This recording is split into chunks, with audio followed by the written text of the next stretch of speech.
that we need to work all together. But what I really think these are issues where I think different groups can come together and talk about a common strategy to achieve shared goals.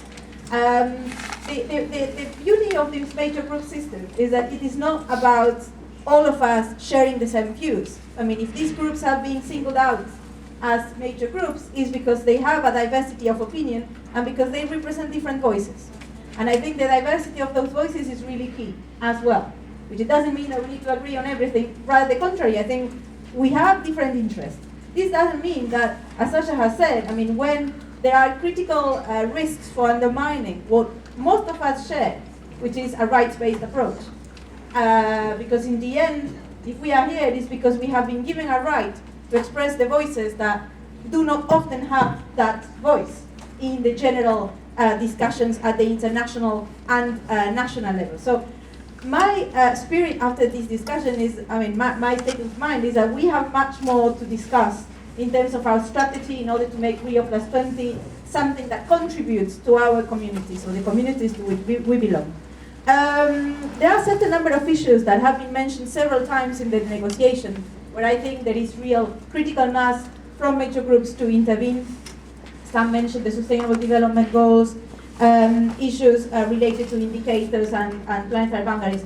But allow me to say something about those that we often leave on the side because we think that they do not really address core issues from our side. And I will mention finance, and I will mention rights.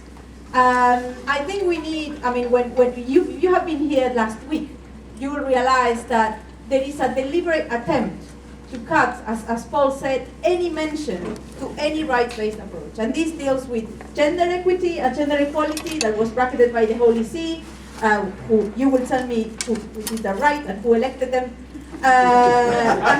But they happen to be bracketing that. But also, the US, as Sasha said, all equity dimensions, rights to water at the beginning through an amendment from the EU that was then supported by Japan and many others, and New Zealand.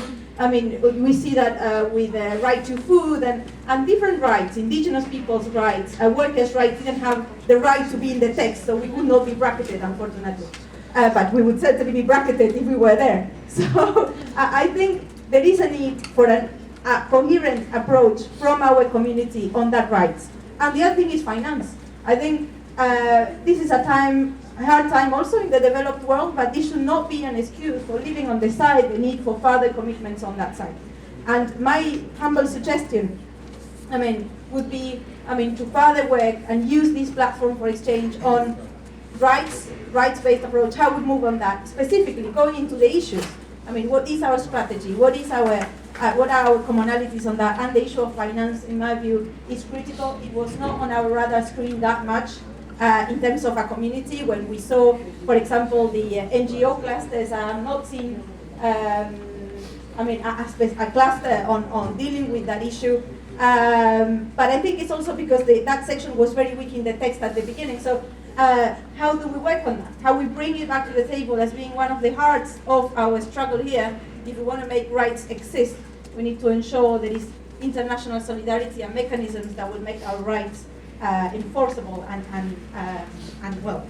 somehow to exist in the international community. So I will leave it there. I will give it to Jeff that is going to introduce Jan Gustav, who's going to coordinate the next session, unless you want to do something else.